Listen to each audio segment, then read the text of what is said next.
You know, it is kind of funny. When politicians in the media talk about Russia and Vladimir Putin, they often use the word oligarchy. They talk about how the oligarchs of Russia have enormous power under Putin.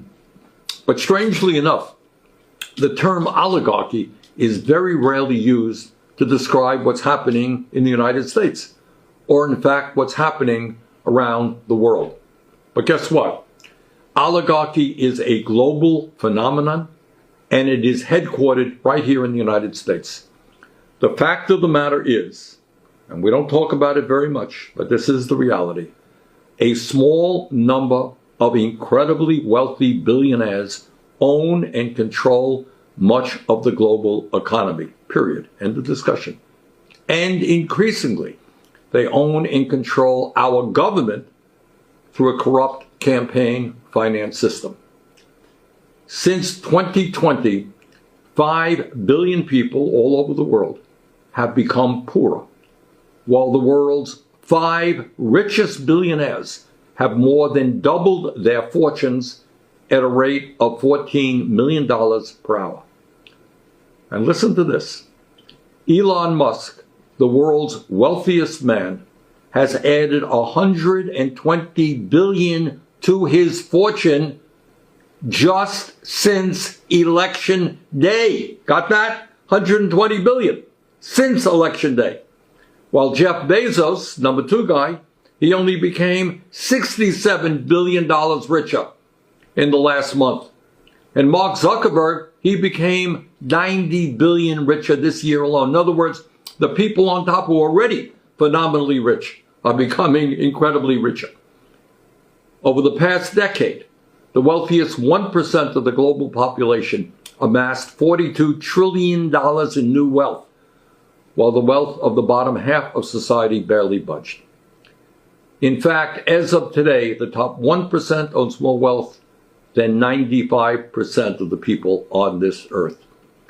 Outrageously, the wealthiest people in the world are stashing up to $32 trillion in offshore tax havens like the Cayman Islands in order to avoid paying their fair share of taxes to governments all over the world. In other words, governments are underfunded, and these people stash trillions in tax havens. Meanwhile, the uber-rich do spend money to protect their incredible wealth. They do it by buying influence, and increasingly by buying our elections. Billionaires in the United States are 0.0005% of the population. That ain't a lot of people. Yet they accounted for 18% of 2024 electoral spending. Tiny number of people spending huge amounts of money to buy elections. Just 150 billionaire families spent nearly $2 billion to buy our recent elections. Elon Musk alone spent at least $277 million to back Donald Trump. How's that? One guy, $277 million. And we saw the results of that investment working pretty good for him. The major defense contractors spent over $38 million this election cycle. And you know what? They're going to have $1 trillion military budget with enormous amounts of waste and fraud in it.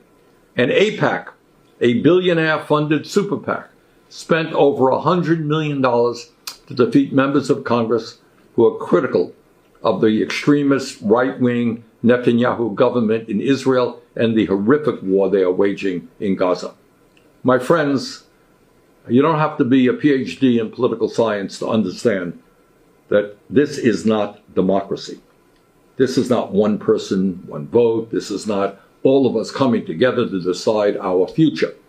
This is oligarchy.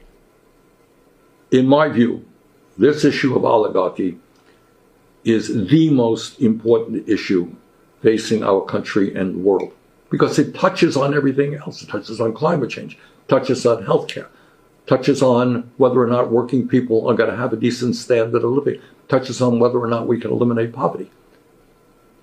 And what we are going to be doing now is over the coming months, we are going to be doing a number of programs exploring how global oligarchy functions, the power that the very, very rich have over our economy and over our political life. We're going to be talking about the tax havens they use and how they avoid paying their fair share of taxes.